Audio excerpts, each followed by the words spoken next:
What's going on, guys? Katelyn Macias here, and today we're going to talk about 2 tips that will greatly enhance your photos and make you a better photographer. I'm super excited for this because these tips have greatly improved my photos, so I can't wait to share them with you guys.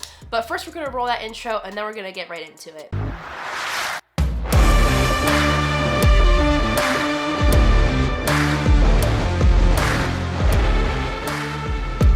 So first thing I'm going to say, if my voice sounds kind of weird, it is because I'm still sick, so just ignore that. But we're going to jump right into it to the first tip, which is use foreground in your photos or shoot through something. Now what am I talking about? What does this mean? Well, foreground is basically something you place in front of your subject just to kind of add a little bit more to the photo. Now obviously I have some examples for you guys. Take this picture, for example, of an elephant I photographed.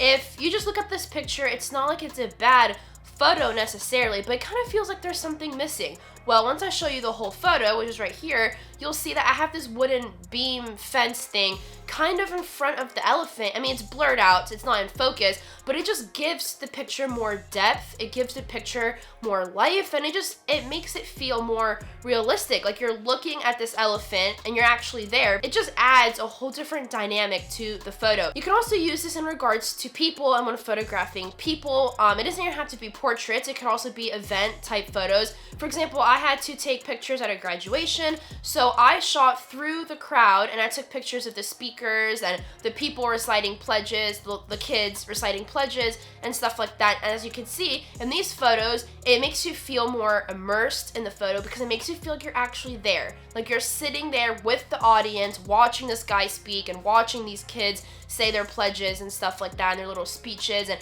again, it just adds more life and more composition to the photo, and it just makes it a better photo than if you just took the picture of the guy talking with no heads in the way, like it was just him up on a stage by himself with no foreground. And lastly, the last example is this picture that I took for my friend. She hired me to do her graduation photos. Instead of me just photographing her up on this horse at UCF, I shot through the grass. Now as you can see, that grass coming into the photo at the bottom and on the side, that longer piece, adds such a cool effect to this photo. It's like you're looking at her through the grass or from the ground, and it is a much better photo than if you were to take this without the grass there. It just makes the photo look cooler and overall look better. So something as simple as just adding some foreground to your images or shooting through something, like shooting through the crowd or shooting through the grass, is really just gonna make your photos look better and cooler. And you don't have to use this for every photo you take. You know, every time you take a photo, you don't have to sit there and be like, I need to shoot through something because Katelyn said so. Like,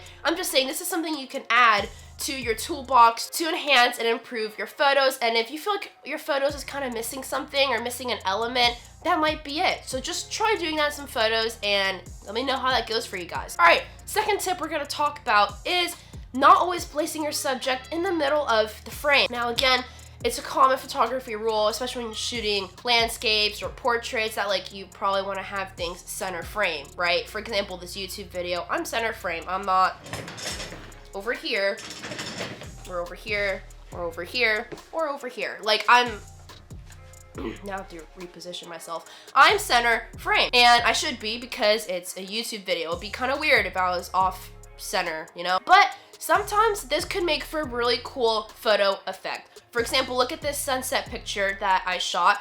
The sun is not in the center of the frame, and I feel like a lot of times when people shoot sunsets, they feel like the sun does have to be in the center, but it doesn't. As you see, I offset the sun in this photo because I just thought it would be better for the photo and a cooler effect, and in the end, it was. It did much better for me putting the sun to the right than right in the middle of the photo. Another example is this chair. It's a super simple photo, but by putting the chair to the left of the photo, it just makes it a really cool photo because you have the ocean in the back and the chair is kind of blurred out. But if I had the whole chair just in the middle of the frame, this would be a really weird photo. Like, okay, why is this person just taking a picture of a beach chair? Like, what's the point of this photo? But the reason that this is such a simple but good photo is because I put the chair only in the left side of the frame. I didn't photograph the whole chair in the middle of the frame. Last example is this beach photo. Now, the main subject of this photo is that really cool cliff looking rock to the left of the photo. But once again, I didn't put this rock right in the middle of the photo. I put it off to the left. That way you can get the ocean and some waves crashing